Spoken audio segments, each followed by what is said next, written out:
So, Tony described using technology to solve a lot of problems.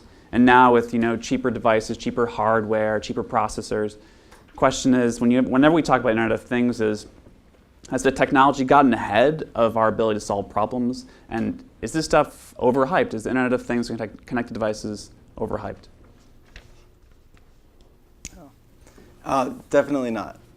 We have a growing demand for consumer items that tackle more and more of our daily lives. And I think that we certainly see a process in which we move forward and backward at the same time. There are dead ends, there are errors.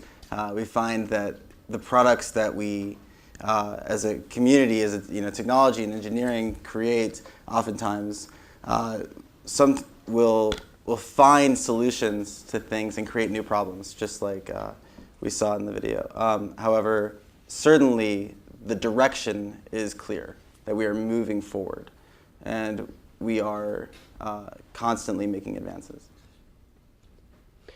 I think that also some other convergences have taken place to enable IoT now versus maybe earlier in its kind of history, and that is, there's mobile is fully ubiquitous. There'll be more mobile devices on the planet than people shortly, and that is an amazing enabler. There's analytics have gotten better and better and easier to access. So crunching the data that's behind anything that we do to make it smarter and better is available. The cloud has changed how we store that data because an enormous amount of data is created in IoT, and that is another big challenge that's seemingly solved. And then finally, the whole social convergence, social media, which means that we share information. We're used to sharing information amongst ourselves, amongst devices. I think all of that helps the time to be right, and where we take it from here is really the next step. Clearly there's a host of consumer products that are being developed. There's also sensorizing the workplace, which we can talk about, so there's a lot going on. It's interesting, based on the video that was just shown, what we see and what we don't see. So there's a lot that IoT will solve that people aren't even seeing. And it'll be kind of behind the scenes. And shouldn't see. And shouldn't see. Okay. I mean, when I see this, it amazes me that the thermostat industry has been around for 100 years. It was dominated by 3 or 4 very large public companies with thousands of employees, and they continued to make these archaic electromechanical devices. And here's a guy that comes along and says, hey, we can do it different. And I just wonder, what were those people doing? Sleeping? I mean, it just amazes me that there weren't some bright young engineers that came up with ideas that said, hey, we could automate this, we could do it differently. And maybe it's the big corporation management pressing down on the bright young talent that they had in their organization. But he disrupted that entire industry. He did a good job of it. So. Mm-hmm. There's a shift in thinking about the devices we have all around us that we're seeing now? Yeah, I think most of us are saying, gee, I wonder if we could automate that. I don't think I'm as talented as as Tony is, but I think that there are things that could be automated. But what I look for is, I don't want to spend any time learning how to do it. I want it totally automatic. Mm-hmm. If my refrigerator needs defrosting, it ought to do it automatically without me having to learn how to push buttons or program it or adjust anything. It ought to be just done automatically. And that's what his product does. And then the next step from that is, if my refrigerator knows that I'm running out of orange juice, what brand of orange juice is it going to order for me? And do I get to have a choice about that? And that comes to the advertising side about what messages can be inserted in the stream, so to speak, that I'm interacting with, or my washing machine and laundry soap or anything else. So thinking about it to those levels is also part of what we're doing now. And I think also with the the mobile side of it, the apps world has really enabled us to feel comfortable about devices interacting with our daily lives. As a matter of fact, we count on those devices and the information in them to interact in our daily lives. Certainly, we have created and empowered a community of consumer developers, and I think that that's probably the next step in this evolutionary chain, in which we don't have to rely on the product manufacturers themselves to be the developers to add applications and new usefulness to the devices that we buy. That those devices come with not necessarily an instruction set, but a language of coding that is more and more clear to the next generation of how they can build upon it and create community applications, community solutions for problems, and not rely on that company themselves. So we've talked about, when people talk about Internet of Things, talking about especially, Tony's devices and a lot of other things, a lot of consumer products, connected devices in your home, like Nest and smart smoke detectors and things like that. Where do you guys see the biggest areas of growth for this stuff? Is it the home? Is it medical devices, manufacturing? There's lots of different areas. Where do you think will have the most impact in the next 5-10 years?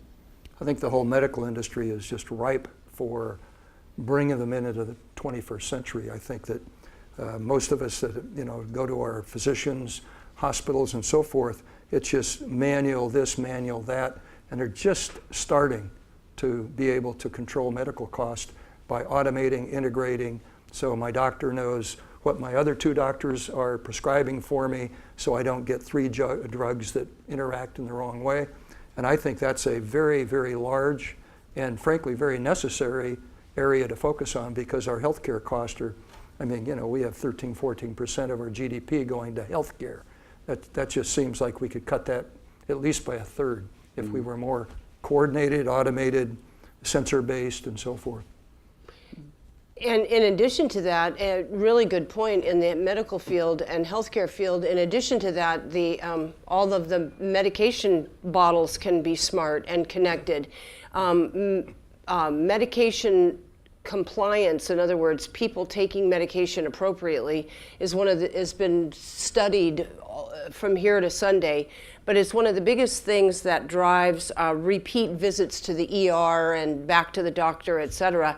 So the idea that your pill bottle is smart enough to know what you've done or not done, and also companies like Philips that are working on smart toothbrushes that will collect data. The amount of healthcare data in the mouth is probably stunningly, almost depressing. There's so much of it. But anyway, it will be collected and sent and analyzed so that preventative health care, I think IoT gives a great opportunity to save the cost in the stream of seeing doctors, but also in the idea of preventative. And quality of care. Yeah, and quality of care.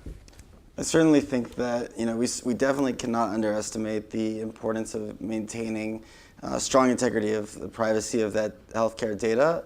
But at the same time, to echo that, the data that currently exists is oftentimes proprietary. It's oftentimes the insurance companies that get to own and maintain and control that data. And so creating innovation around transparency, innovation around anonymization of that data, creating a way for people to use it without violating some basic important privacy concerns that we have will be the next step. So understanding how we can use that data to help doctors make better decisions as opposed to help insurance companies make more money, I think is going to be the next big thing, because they are already heavily invested in big data and analytics to a far greater extent than research grants afford. Absolutely, absolutely. And then we were talking before our panel about the idea of the 2 sides of the equation. Is the consumer prepared to share data? We hear all kinds of things about data breach, and everybody gets highly alarmed, as they should. However, without the sharing of data, IoT kind of stops in its tracks in many ways. I mean, clearly IoT that's doing things like monitoring shipping containers around the world on big boats and things like that. GE has been doing this for years now, and in the rail department, railways, et cetera. Those are all pretty innocuous. I mean, they could be high security, but they're fairly innocuous. When it comes to my data, your data, are we willing to share? And that is one of the big conversations IoT is bringing up, is not just can we protect the data, but if we protect it too much, do we lose it? And then if we don't protect it enough, are we at risk? Yeah, well, I'll go back to the medical. You think of a hospital like UCLA. Well, it's not really an entity called a hospital. They're different departments, and they don't share data. So if you have 2 or 3 different, orthopedic and cancer and so forth, they don't share data. Now UCLA is just starting to do that, and you bring up a good point. I'm going to find out, what's happening to my data. On the other hand, I'm glad they are, because I know of cases where 2 different doctors, 2 different departments prescribe 2 different medications, which do not interact with each other in a positive way, which you do want that sharing. So you got to have it's a quid pro quo kind of relationship. Absolutely. I think also, for the most part, outside of the world of healthcare, I think we treat healthcare a little bit differently. Our expectations are, when we're surfing the internet, that we are leaving traces. We are engaging in conversations with content providers, and those content providers need to monetize our visit to that site in some way. And so it's interesting to see how in the last 5 years there's been a very large shift in the evolution of online advertising, which is the industry in which I work in. In the past, you would have salesmen or women who would go out and actually try to engage brands, have conversations with brands about being on the front page, just like you would sell TV spots, right? You had a space, you had the front page of the New York Times, and you wanted to sell it. So you went and you tried to have a conversation with Coca-Cola or with Pampers and try to sell that page. And so it left a largely inefficient internet where there were many, many archived pages and remnant pages that had absolutely no demand because they weren't able to use the sales tools properly to meet the entire large demand scale. And so what happened was demand and supply and the internet came together and decided that they could use data, right? That there was an opportunity to use data to allow demand to see impressions as they came in real time. And it's evolved so drastically that when you now visit a website, there is an auction that occurs in real time, right? In less than 100 milliseconds for the data that's present on your computer, that's owned by the content company that you're providing or owned by a third party, that is the basis for monetization for those websites. And it's in many ways how many of these newspapers were able to stay in business after a time in which subscriptions on paper have been drastically decreasing. And talking about advertising and also entertainment, so Netflix is a really good example of taking data in real time and using it for production. They knew, they claim, and they've written about this, that House of Cards would be successful. Not because they said, oh, we have Kevin Spacey and we have a really cool story and it's going to be neat. They knew it because of the data that they've been collecting for a long, long time about utilization of the product, streaming, time, who, where, what, when, what people are gravitating towards. That show was created based on data. I mean, obviously it's a creative endeavor and the creative part of it is creative, but the idea for it and the knowledge that it would be as successful as it is related to the back-end data. And I think those ideas in terms of how advertising and media are happening now is becoming a way of doing business. It's not nice to have anymore. It's the way it's done. Do you guys think that, with internet connected devices connecting more and more data on us, they'll become new vehicles for more targeted advertising? We might get ads on your fridge now that knows what you want to eat. Is this going to be the next kind of area that we see that stuff? Absolutely. interconnected screens is the next big thing. As we think about the discontinuity between devices as it had existed 2 or 3 years ago, the basket of remotes, if you will, right? You had a remote for your TV, a remote for your amplifier, a remote for everything. And what happened was we created unified systems to solve that problem. And so when advertisers think about consumers, they don't want to think about this MacBook Pro and this Android device and this separate device as separate targeted venues, but instead as a single consumer, to paint a picture of a single person. And so as we branch out and have more interconnected devices, it will certainly increase the demand and therefore the innovation for creating a single picture of how someone lives and tries to predict what their needs are in a way that ultimately could say, Minute Maid, if you want to advertise in this particular space because we know they're running out of orange juice, this is a consumer that had previously visited your website on their phone. Well, it's already happening. Amazon announced the buttons now for Tide and everything else that you're just going to put into your right on your washing machine. They're not going to wait for the stream that you're going to be creating. They're just going to put the button right there. They announced it this week or last week. And the idea is, so now we ask the question as consumers, do I want to have a bunch of buttons all over with brands about what I want to buy and press on the wall every time I want to buy something?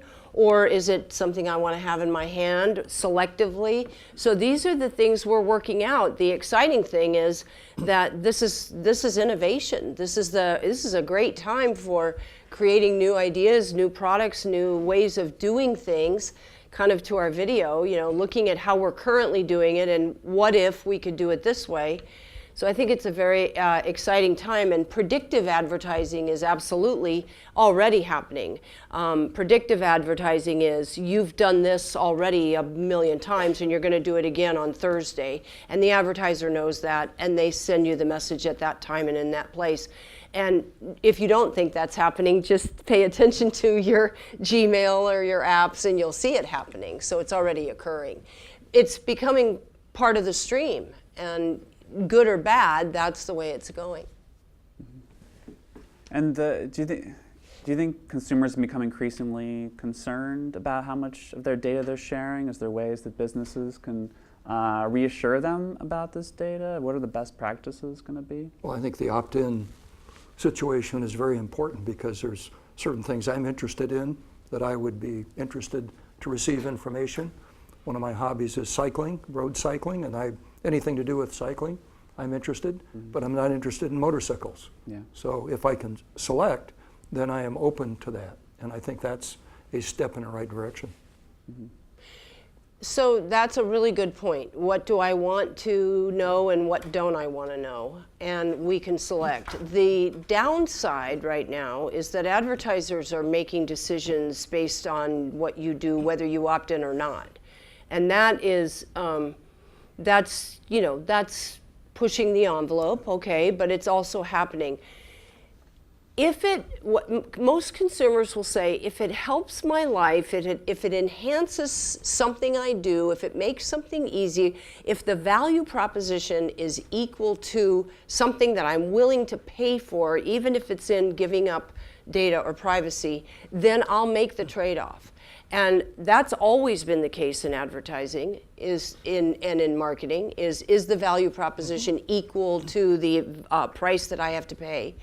And we're working that out. I think that's what's being worked out kind of in real time, and you guys really see that a lot, probably. I think there are many examples of this. One is the Amazon Kindle. You can pay for it with ads for $40 less. The freemium without ads. So there's a clear decision there. I think paywalls on websites also provide that same level of choice, where if you decide to visit content providers that don't have paywalls, you enter a contract in which you know they're going to have to pay their staff writers and pay their serving fees somehow, so your visit to that site is worth something.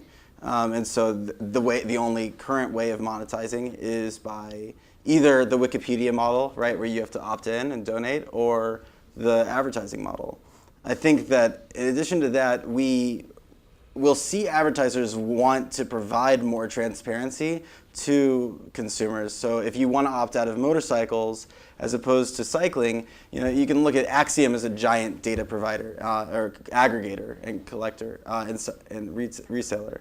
And Axiom has contracted a website called aboutthedata.com, and if you go there, you can actually view all of the data, all of the consumer data that exists about you, and make corrections. They're very interested. Google also allows you to make corrections to the consumer targeted categories that you're currently by default opted into based on your browsing history. And they want to make sure that the ads they show are pertinent to you, because that creates more value for the demand side of that equation, which in essence creates more value for the publishers. And so we are all in this together in some way. We're all working to create value for something that we're attempting to engage in. We love content. We love to use it. Yeah, so do you think that consumers are going to demand more control over their data and to see it more? Sure. To know explicitly what's being collected? More companies have to think about it? Yeah, I think it's important. Mm-hmm. They are. What's starting to happen is the flood of data is so huge. If you go to one of those sites about my data or whatever it is that you mentioned, you will be, first of all, shocked at first to say, wow, how much they know. But then you'll realize there is an enormous amount of data floating around, and not all of it. I mean, nobody really cares about Beverly Macy. They care about 100,000 Beverly Macys. They want the aggregate of what I am and who I represent in the demographic. It's not me specifically. And so that's one thing to realize, and part of why we can make the trade-off. Credit card companies have been collecting data on us for 40 years. I mean, this isn't new news that data is being collected.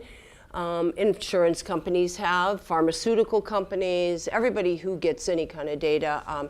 Those little loyalty cards that you swipe, all of that's about data. It's not about giving you a coupon for something you like. It's about collecting data from you. So all of that is already happening. And now we're getting more transparency with it to take a look at it and have some choice about opting in or out.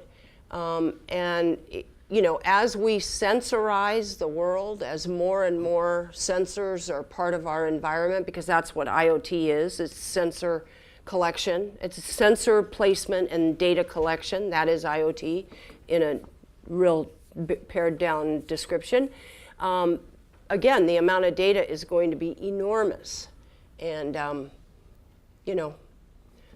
have learned to have bogus email addresses. Okay. So when I go to Osh and they say, well, we'll give you you'll be in our buyers club, and I don't want any emails from Osh. Mm-hmm. So I give them a bogus email on Gmail or something, and I've never gone to the Gmail to find out what they sent me. A burner email. And so, yeah, it's basically like a burner phone, mm-hmm. Just set it up and that you filter out. Mm-hmm. Mm-hmm. Do you guys think legislation is going to be coming around privacy, and if something that can be done to fend it off?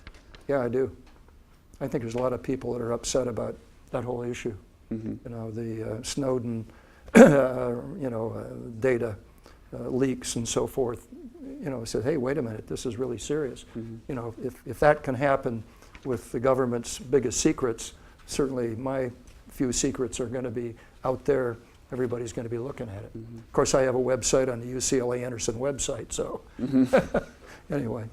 Yeah. Well, the interesting thing, however, is that everybody's data is at risk. So it almost equals the playing field in a weird way, because every government, every high-level diplomat, every consumer.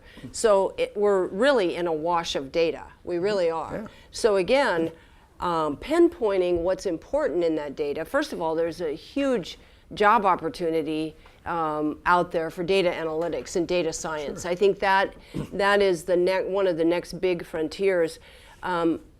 in the business side of IoT, sensorizing things like forklifts, and I happen to work with a company that's doing that. There are millions of forklifts on the planet, and they sensorize the forklifts for utilization, service, downtime, et cetera, collecting all of that data. So you'd say, well, that's pretty innocuous data, nobody cares about it.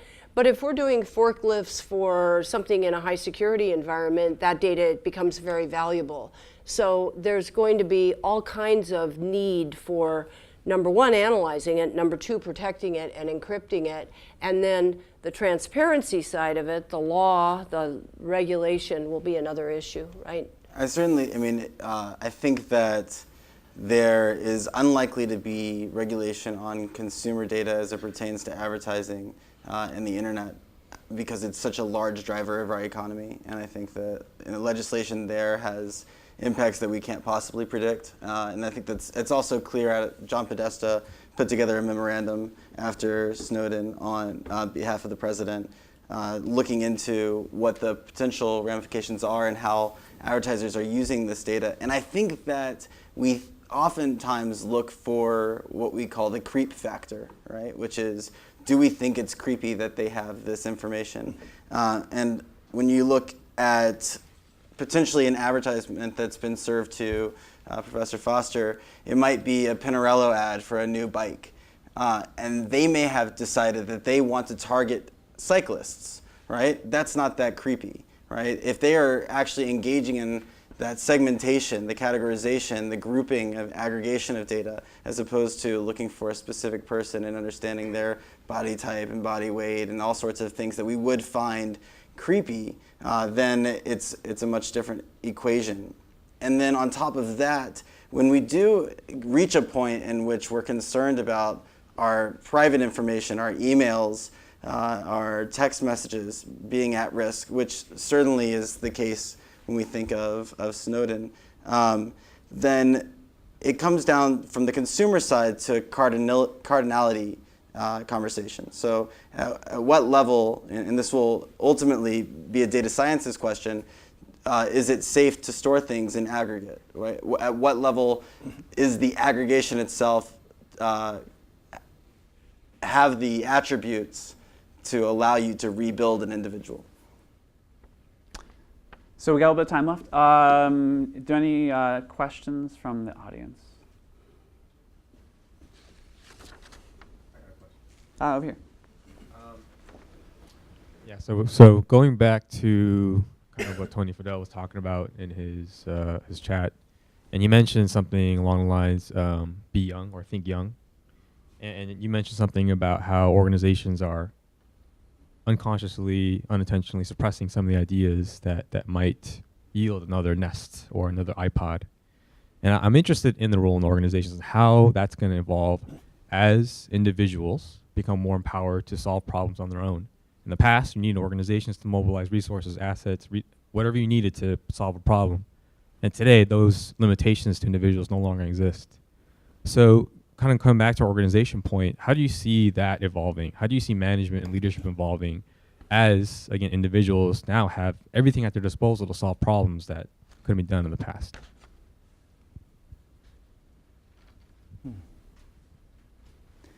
Well, I'm encouraged by organizations like Google that, in fact, they've just published a book. The management who is responsible for recruiting just published a book. I read the review, New York Times, I think, last week. And they're taking a whole different approach than we're used to writing the resumes and having the 14 questions you ask. And they have developed a very new approach to recruiting, which results in some spectacular accomplishments by a company. They're really certainly on the forefront. And so I think that when you look at the large companies that have people my age at the top that still are trying to figure out how to use a cell phone, you need a lot of smart young people coming up with ideas, and you also need that top and middle management that are willing to take those ideas and say, hey, why don't you try do it? Let's go with it. Let's fly with it. And that was the problem with the Thermostat company. They had an old group of managers that weren't thinking like he was just saying, be open, look closely, look at the big picture, but also look at how you can solve problems. So I think it's a dilemma, but I think that you young people have a much better chance of changing the business world than when I was graduating with my MBA, when it was, I worked for 14 years for Xerox, and it was very hard to get my ideas across. That's why I left. But it's a good question. The BYOD, bring your own device generation, you guys, that's what's happening in corporations, and they are really trying to learn and how to deal with the baby boomers aging out and the millennials coming in with a completely different approach. I think organizationally, having the organization as something that can move big mountains is a good thing. The individual innovation, obviously, the empowered consumer is super exciting, but solving a problem by myself in a vacuum doesn't necessarily, and I don't mean it's always in a vacuum, but even if it's a small amount, doesn't necessarily have the impact that I might want to have. So there's an interplay that will have to occur. The traditional organization, and I also worked for Xerox, the traditional organization and organizational structures are absolutely under change, and I think that's a good thing. I think that this addresses the heart of culture. So when you look at an organization and you identify its culture is really defined by actions and not words per se. So a value set that a company might strive to have is different than the culture that the employees perceive. And I think that that's very important, because when we look at successful companies today, a lot of companies are trying to emulate the culture of Google without actually doing it. Yeah. Mm-hmm. They say they want to, they put it in their value set, but they don't actually have that culture. The employees don't feel it, right? And so that's the biggest difference. So to think young, to be young, to you don't have to actually be young, right? But you have to act young, right? And when I worked on the Obama campaign, one of the biggest innovations was in data and technology and analytics.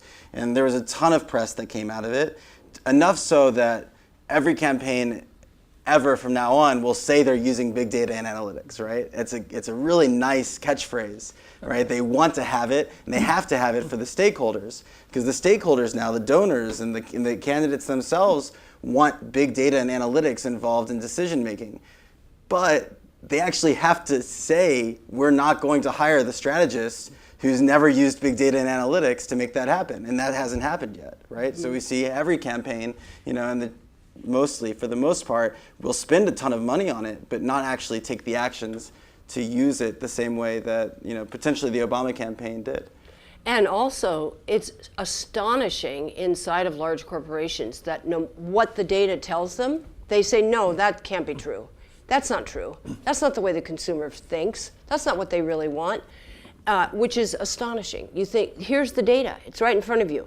Well, the data's flawed. The data was collected on Tuesday. It's not right, or whatever, which is unbelievable. Back to the Netflix example of House of Cards being data-driven. It's, and actually the Moneyball idea of sports. I mean, data can work. It's not a cure-all, but it can absolutely work in terms of driving better decision. So hopefully, you guys will make these changes. So we're going to leave it all to you. Any other questions?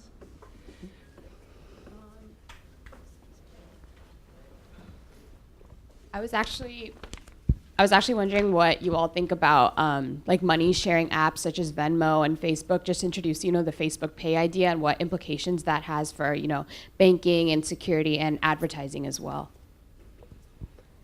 So Rand Paul announced his candidacy yesterday or the day before, and he is accepting Bitcoin donations. Okay? Now, this has nothing to do with preference for anybody anywhere, but what an interesting headline that was. Caught my attention.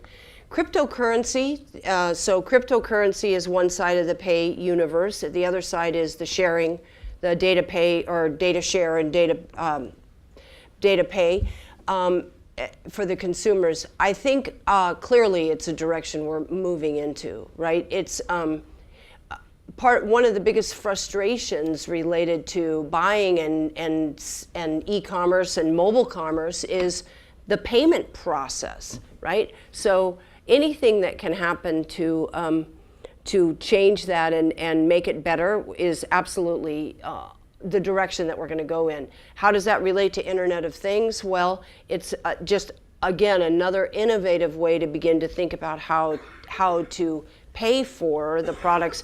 I mean, so it keeps going, and I'll end there, but. Oh, I think the answer is in your question, right? The security itself is the biggest impediment to creating and innovating on products that make payments easier. When we all go out to dinner with friends, it's always a pain point to figure out how to split the bill, right? That's not something that no one has thought of try to fix it, to find a solution for. However, it becomes difficult when you start to integrate with things that require sophisticated security systems. And so if Facebook comes up with a solution that allows us to use the same level of authentication, which, to be honest, right, like my Facebook page has never been hacked, but we probably all know someone whose Facebook page has been hacked, and so that becomes the question, is right, like how risk averse are we when it comes to our finances versus our social media page, and I think far more people will be more risk averse to their bank account than they are to the password they put on their Facebook page.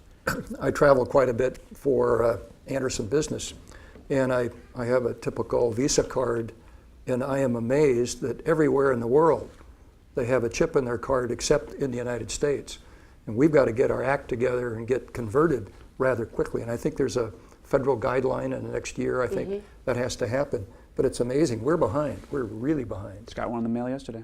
Good one. I know Okay. my Visa now has one. But I think a couple of the credit card companies are offering them if you'll pay extra.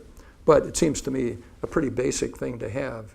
But and around the world, people look at me when I give them my Visa card. They say, "You don't have a chip in this thing. You don't have to key in a password." So we got to get our act together. Which brings up a good point about pay systems, because there is a very entrenched industry in financial services related to pay. So changing, number one, what the currency is and the value of it. Number two, the methodology. And number three, the ease of use, et cetera, security, whatever, is monumental. But it will happen because it's time. Any more questions? Over here. Hi. So talking about big data, I don't know if you've read the novel Feed, but it has a really negative feeling attitude towards big data. It says that sometime in the future, a big company in the United States invents this chip called Feed, and it inserts it into our brains, and then it gathers all the data about our life, of our preferences, lifestyles, and then it just it guides us to our consumer processes. But it also makes us, as the novel says, idiots, because we don't have to think anymore, and our life is completely dominated by a feed. So I'm not sure if you have any solutions to this problem, or any comments you want to make. So when the printing press was invented, everybody said, this is a terrible idea because peasants are going to learn to think. Okay? And it was the end of the world. Absolutely the end of the world, because it was going to be the end of power. What's my point about that? There's always, something that we could look to and say, this is gonna, this is it, this is the end, and it may be. Maybe that's absolutely the scenario that will happen. That could absolutely be. I would challenge you guys, because you're the ones inheriting the rest of the world going forward. Don't, make it the way you want it. This is the consumer, this is the time that you can develop and invent almost anything almost all the time. All right, I think we're out of time. Thanks, On guys. that note. Thanks, everybody, coming out and asking questions.